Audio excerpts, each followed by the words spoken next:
आप सभी को पता है कि स्ट्रेट ऑफ हॉर्मुज़ से ही तेल और गैस की सप्लाई की जाती है, जिस पर ईरान ने कड़ी पहरेदारी कर दी है। लेकिन आखिरकार हॉर्मुज़ से तेल लाने के लिए अमेरिका की ज़रूरत अब नहीं पड़ेगी। ये कोई और नहीं बल्कि जिसने पहरेदारी बढ़ाई है, यानी कि वही कह रहा है, यानी कि ईरान। ईरान ने खुला ऑफर दे दिया है कि हमसे आके डील करो। अगर हॉर्मुज़ से अपने शिपों को गुजारना है तो अमेरिका की ज़रूरत नहीं है। नमस्कार, आप देख रहे हैं न्यूज़ 18 का डिजिटल प्लेटफॉर्म। मैं हूं आपके साथ श्रुति श्रीवास्तव।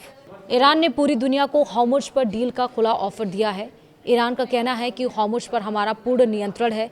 जिन देशों को तेल चाहिए वो खुद आकर हमसे डील कर लें। यह ऑफर ऐसे वक्त में दिया गया जब अमेरिकी राष्ट्रपति ट्रंप ने दुनिया को खुद हॉर्मुज़ संकट से निपटने के लिए कहा है। चलिए विस्तार से समझिए। ईरान ने हॉर्मुज़ पर पूर्ण नियंत्रण का दावा करते हुए दुनिया के देशों को डील का ऑफर दिया।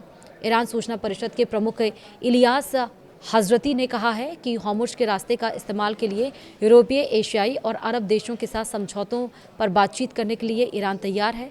हम सभी देशों से इस पर अपने तरीके से डील करेंगे क्योंकि हॉर्मुज़ पर हमारा पूर्ण नियंत्रण है। यह बयान ऐसे वक्त में सामने आया है जब अमेरिकी राष्ट्रपति ट्रंप ने अमेरिका को हॉर्मुज़ से अलग कर लिया है। एक बयान में राष्ट्रपति ट्रंप ने कहा कि जिन देशों को हॉर्मुज़ से तेल लेना है वह खुद देख लें, हम उनके लिए क्यों लड़ें। वहीं एक प्रेस टीवी के मुताबिक हजरती ने अपने बयान में कहा, ट्रंप हॉर्मुज़ के बारे में बेतुकी बातें कर रहे हैं। पूरी दुनिया जान रही है कि इस पर हमारा नियंत्रण है। वहीं हम उन यूरोपीय, एशियाई और अरब देशों को आमंत्रित करेंगे जो इसका उपयोग करना चाहते हैं, वे हमारे साथ एक समझौता पर हस्ताक्षर करें। इससे पहले ईरान के विदेश मंत्री अब्बास अराक्ची ने हॉर्मुज़ को लेकर एक बयान दिया था। अपने बयान में अराक्ची ने कहा कि यह ओमान और ईरान के बीच में स्थित है। दोनों देशों को यह फैसला लेना है कि यहाँ किस तरह के नियम लागू हों। ओमान ने आधिकारिक तौर पर इस मसले पर कोई टिप्पणी नहीं की। ईरान हॉर्मुज़ के पास एक टोल सिस्टम चाहता है। इसके तहत उसे यह अधिकार मिले कि वो सभी जहाज़ों से कानूनी रूप से पैसा ले सके।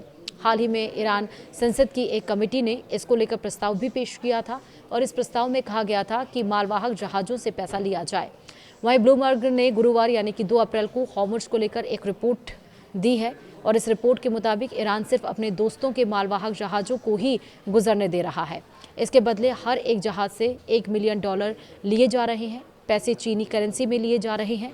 वहीं जहाज़ों को हॉर्मुज़ में एंटर करने से पहले इस्लामिक रिवॉल्यूशनरी गार्ड यानी कि IRGC से परमिशन लेनी पड़ती है और इसके लिए उसे यह बताना होता है कि इसमें सामान क्या है और कहां से आ रहा है।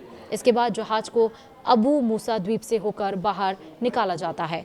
रिपोर्ट के मुताबिक कुछ देशों के जहाज़ों पर पाकिस्तान का झंडा भी लगाया जा रहा है, जिससे कि ईरान के दुश्मन देश भी उसे ना मार सके।